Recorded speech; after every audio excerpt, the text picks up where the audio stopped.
fungsi rawas, ada beberapa dari dokter udara, memberikan bagaimana,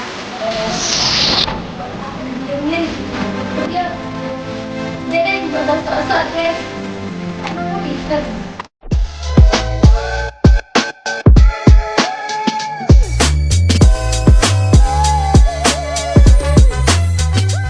Assalamualaikum warahmatullahi wabarakatuh. Halo sahabat Zona Dialog, kembali lagi bersama saya Zikra Fadila Alfariska dalam podcast Zona Dialog. Ada kisah di setiap peristiwa.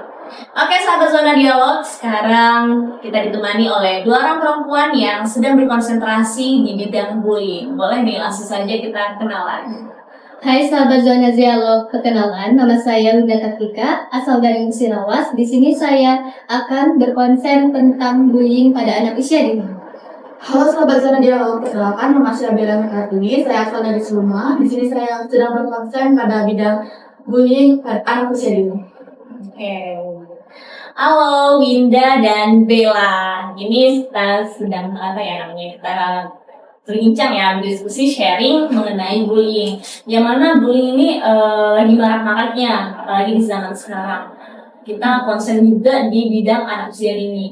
Bahkan bukan hanya di usia-usia dewasa remaja aja bullying terjadi.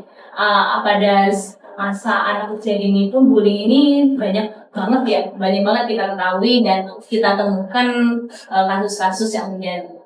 Boleh sebelum lebih lanjut, boleh dong cerita dikit bagaimana kisah-kisah dan kehidupan seorang Winda dari asal Musirawas, anak dari berapa saudara, ini kehidupannya bagaimana gitu, boleh dong cerita dulu. Saya dari dua bersaudara, anak pertama, ya, semua. Iya, terus di sana bagaimana kehidupan di Musirawas? Di sana kan banyak kan anak-anakku suka bully-bully gitu kan Mbak. Jadi spontan mikir anakku bakalan minder gitu kan, mungkin overthinking lah istilahnya. Kita bakalan mikir tuh apa sih kelemahan aku kok bisa dibully-bully kayak gitu ya. Jadi Dinda juga pernah mengalami. Seperti apa yang dialami ini? Jadi duduk di bangku kelas 1 SD. Masih ingat sampai sekarang berarti? Iya. Ya ampun. Berarti apa yang dibicarakan orang ke kita itu yang melekat banget ya? Iya. Sampai ingat sampai sekarang gitu. Ya jadi dulu kan tipe Winda tuh kalau diajak ngobrol suka diem gitu kan. Jadi dia tuh mungkin sakit hati kok aku didiemin gitu kan. Terus dia bilang, udah deh nggak usah sok-sok deh. Emang lo pinter gitu. Jadi istilahnya tuh pulang ke rumah tuh mikir. Jadi apa sih kok dia bilangin aku kayak gitu? Emang salah aku diemin dia? Kan sifat orang beda-beda Mbak ya. Ada yang seperti asik, seperti yang diem. Jadi kan nggak bisa disama. Jadi dia merasa kalau dia tuh dicuekin atau gimana. Jadi dia tuh udah kita biasa aja gitu kan. Tapi mungkin dia ngambil laki atau siapa gimana kan. Istilahnya tuh sampai ke rumah Jadi kepikiran ya, kepikiran apa yang dibicarakan orang tadi. Iya. Oke, kalau Bella bagaimana nih? Kehidupannya berapa saudara, anak berapa dan berapa saudara, terus kehidupannya di Sulma ini seperti apa kalau seorang Bella? Anak kedua dari dua bersaudara. Kalau hidup kami di sana di SD sama kayak Winda tadi. Oke. Waktu kelas 6 atau kelas berapa? Tapi nggak tahu Mbak itu masalahnya apa. Kayak kita tuh nggak ada salah, tapi ya mereka tuh ngejek-ngejek kayak gitu. Nah kita juga nggak tahu kalau kita apa di mana. Gitu kan ya aja nggak tahu. Oke, berarti emang ya bullying ataupun hal-hal yang orang bicarakan terhadap kita yang jelek-jelek ya pasti ya. Jadi bahkan kepikiran, bahkan kebawa ke alam bawah sadar kita ya, sampai ke depannya nanti kepikiran terus apa nih salahnya, di mana nih salahnya gitu ya. Oke, kita langsung aja membahas bullying pada anak usia dini. Berarti ini tadi masih SD semua ya? Masih ingat sampai sekarang? Nih, bagaimana kasus-kasus bullying pada anak usia dini yang kita ketahui itu seperti apa? bagusnya itu mungkin ada yang dari perihal itu apa pelecehan gitu kan. Jadi mungkin anak zaman sekarang kan kalau pegang mbak itu basing kan mbak ya. Nah, jadi nggak tahu mungkin kan. Jadi ada istilahnya tuh kita mengambil tindakan seperti menjelaskan atau gimana gitu. Oke, kalau dari Bella gimana? Jadi memang itu jawaban ada mengancam dengan terus itu perilaku agresif yang dilakukan seseorang kepada orang lain yang lemah dengan bertujuan untuk mengintimidasi terus mengancam. Oke, berarti yang kalian sebutkan tadi kan ini mengenai bullying yang ada teorinya itu. Nah, yang kalian ketahui mengenai bullying pada anak usia dini itu udah ada kasus-kasusnya dulu yang udah kalian tahu, udah kalian temukan deh. Nah, gitu. Ada sih mbak. Ya, apa? Ada kan pernah di TK di Sulawesi ya.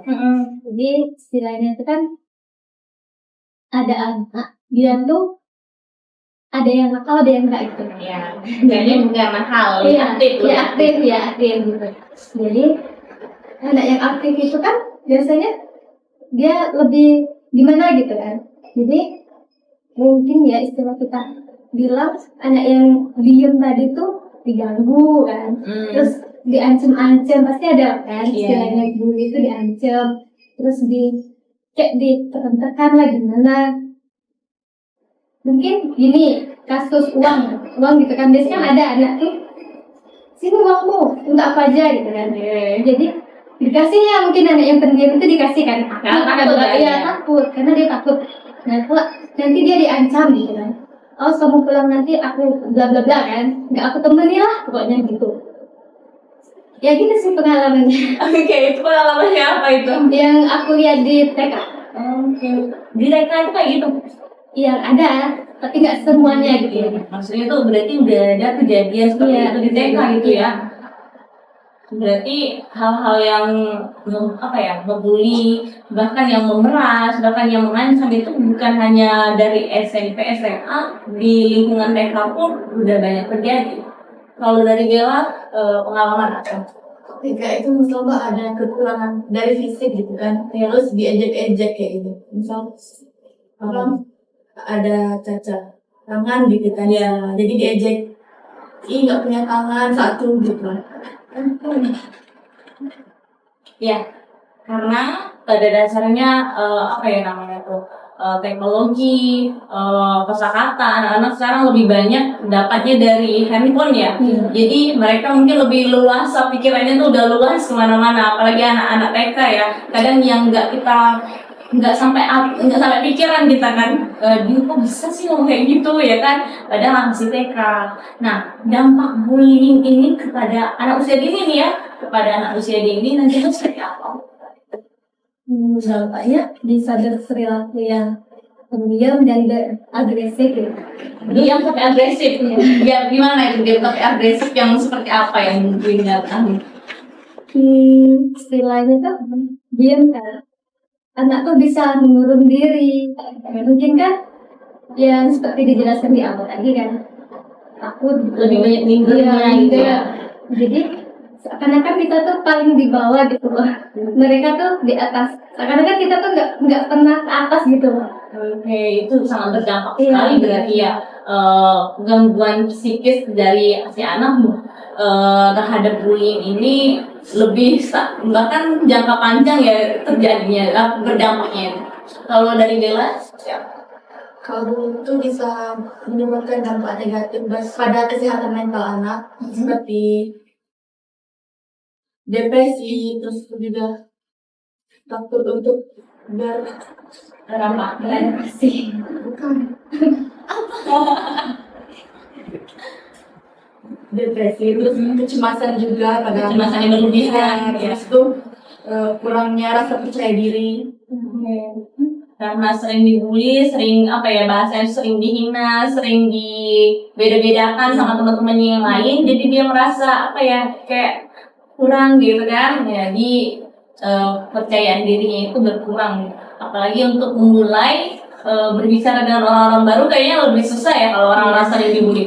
Nah, untuk mengatasi anak-anak, kita kan akan bertemu nih dengan lingkungan anak-anak usia dini. Untuk mengatasi hal-hal yang seperti itu bagaimana kira-kira? Apakah bisa kita minimalisir gitu kan kejadian-kejadian bullying-bullying ini pada anak usia dini? Apakah seperti apa mungkin? Kita bisa mendengarkan cerita dari anak tersebut ya kan, misalkan dia ngadu bu ini dan aku pada tuh hina dedek. Jadi kan kita bisa mendengarkan, bisa apa tuh memberikan pendukung gitu. Jadi kita harus memberi wawasan yang lebih luas lagi dan nggak memberi dendam lah pokoknya. Ya, memberi pengertian, memberikan apa ya namanya dorongan ya beranggapan bahwa dia tuh nggak sendiri gitu kan.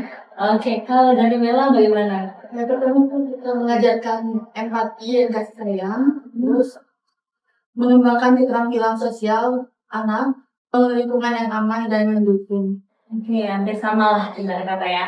Untuk meminimalisir kejadian-kejadian bullying ini terjadi lebih lanjut pada lingkungan anak-anak, ya berarti kita untuk mendukung anak-anak biar dia nggak merasa sendiri, sehingga dia tidak lebih apa ya lebih down gitu kan apa yang dibicarakan oleh orang-orang terhadap dia. Oke, kira-kira tanda-tanda anak itu menjadi korban bullying. Kalau misalnya sedang diejek-ejek itu udah menjadi bullying belum? Tapi kan anak-anak ya kadang nggak sampai pikirannya ke sana gitu kan. Nah, untuk yang tadi si korban nih, kita bahas mengenai korban. Nah, sekarang kita bahas mengenai si pelaku. Yang mana notabene dia adalah seorang anak usia dini yang dia nggak tahu ini ternyata salah gitu. Kita sebagai orang dewasa dari mereka, itu gimana sih cara kita untuk membicarakan hal tersebut? Oh, itu baik gitu kan, ngomong sama si anak biar dia ngerti gitu. Ya, semuanya butuh proses mbak ya kalau kita mau bilang sama si pelaku ya. Jadi bilangnya ya istilahnya coba kamu yang dibilangin kayak gitu terima apa enggak gitu kan. Jadi kita tuh perlahan aja menjelaskan kepada dia tuh, nah kita nggak boleh kayak gitu. Jadi nggak semuanya kan kita tuh di atas terus, nggak semuanya kan dia tuh selalu jelek atau gimana kan nggak kan. Jadi kita harus memberikan yang omongan yang baik lah ya, nggak yang buruk-buruk. Oke, kalau dari Bella bagaimana nih? Ini tadi kan kita bahas mengenai korban. Tadi bahas mengenai korban, sekarang kita membahas mengenai pelaku. Bagaimana cara kita untuk memberikan nasihat, memberikan masukan terhadap pelaku yang notabene mereka anak usia dini juga yang nggak tahu apa-apa itu salah atau benar. Kita memberikan nasihat kepada si pelaku, terus memberikan penjelasan ini bahwa bully ini tidak baik untuk teman yang mereka bully itu, bisa merusak mental mereka, terus bisa membuat mereka itu takut. Oke, ini tanda kutip anak usia dini loh. Anak usia dini yang notabene kayak nggak tahu ini benar atau salah gitu kan. Yang kita mau kasih tahu itu salah, itu nggak baik. Apa salahnya? Kami kan cuma main-main. Iya kan? Jadi kita sebagai seorang dewasa yang diantara mereka itu kadang lebih bingung ya caranya menenangkan dan memberikan masukan terhadap anak-anak itu. Masih dengan sulit. Tapi kan semuanya kan harus diberitahu mbak. Nggak mungkin kan dia harus mengejek temannya terus kan. Kesian juga yang diejek, nanti kan dia bisa down. Nah dia bisa mengurung dan nanti dia nggak mau sekolah atau gimana gitu kan. Jadi bisa antara orang tua dan guru itu berkomunikasi gitu kan, harus mengawasi. Ini tadi kita bahas mengenai bullying di sekolah, dan ketika ini nanti kan akan menjadi seorang ibu dan menjadi orang tua. Nanti ketika kalian mendapatkan anak kalian ternyata dibully, apa yang kalian lakukan? Ini seorang orang tua nih ya, bukan seorang guru lagi gitu kan. Anak kalian nih dibully dan dia mengadu pada kalian, apa kira-kira yang akan kita lakukan? Kita lakukan mungkin gini ya, kita menemui gurunya atau pengasuhnya dulu.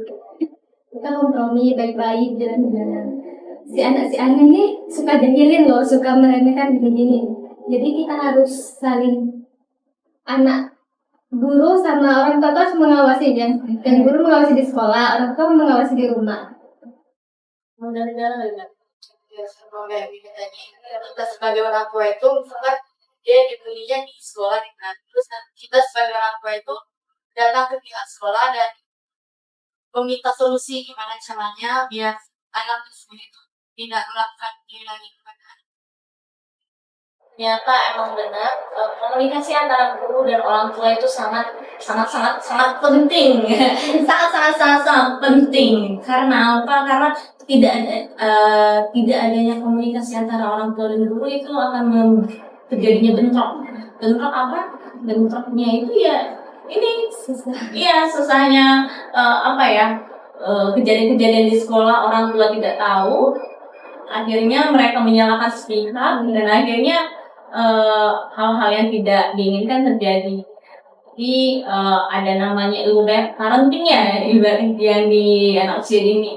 Orang tua harus memahami juga kejadian-kejadian di sekolah, komunikasi yang baik dengan guru, akhirnya komunikasi yang baik dan akan mendapatkan hasil yang baik juga.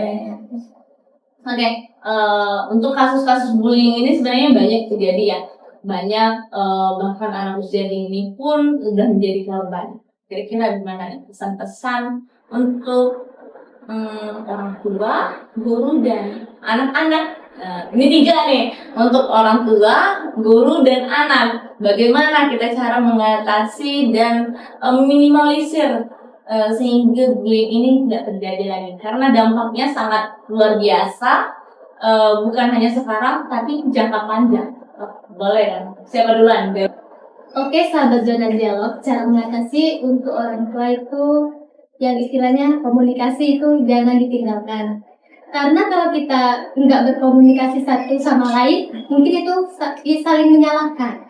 Jadi kita harus berkomunikasi kepada guru, harus dipererat lah pokoknya ya. Jadi biar nggak istilahnya ada ancaman-ancaman gitu kan. Nggak, biasanya tuh untuk ke pihak pidana atau gimana, biasanya kan ada seorang orang tua tuh kayak gitu, Nggak percaya gitu nggak kan? percaya. Jadi harus komunikasi, percaya satu sama lain itu penting. Kalau untuk anak usia dini, cara mengatasinya kita harus memberi dukungan, motivasi, dan menjelaskan yang lebih detail lagi. Pada anak usia dini ini ya, yang mana yang baik, yang Iya. mana yang buruk, yang mana yang boleh, yang Iya, mana yang yang enggak. mana yang Karena enggak. karena anak usia dini ini lebih ke apa yang tidak boleh, alasannya apa? Iya. Ya mereka tuh lebih kritis loh sebenarnya daripada kita kan. Kita kasih tahu A, mereka pengen jawabannya tuh sampai Z gitu. Iya. Alasannya apa? Kenapa tidak boleh gitu kan? Iya. Jadi boleh dong, Bella. Untuk orang tua kita ini lebih mengawasi anak kita biar tidak terjadinya pembulian lagi. Dan untuk guru itu lebih memperhatikan siswanya, yang mana yang sering membuli, yang sering membuli dan yang dibully itu Lebih memperhatikan, lebih memperhatikan. Dan untuk usia ini itu bagaimana apa yang dilakukan dengan anak usia dini? kalau untuk anak usia dini itu, walaupun kita mempunyai teman yang mempunyai kekurangan, kita nggak boleh untuk saling menjelek-jelekan, melecehkan, dan untuk saling membuli itu nggak boleh. Dari sahabat-sahabat zona dialog, dari Dinda dan Bella, untuk orang tua, guru, dan anak-anak usia dini dimanapun kalian berada, Komunikasi antara orang tua dan guru sangat penting untuk dijalin yang lebih serius. Orang tua dan guru harus lebih memperhatikan lagi karena ini memang kasus sangat serius ya, bullying ini. Kalau dibiarkan berkelanjutan akan memberikan dampak yang panjang terhadap anak yang menjadi korban. Untuk anak-anak lebih ke menghargai teman, menghargai orang yang lebih dewasa, menghargai adik-adik, itu harus ditanamkan sih kepada anak-anak mulai dari anak usia dini.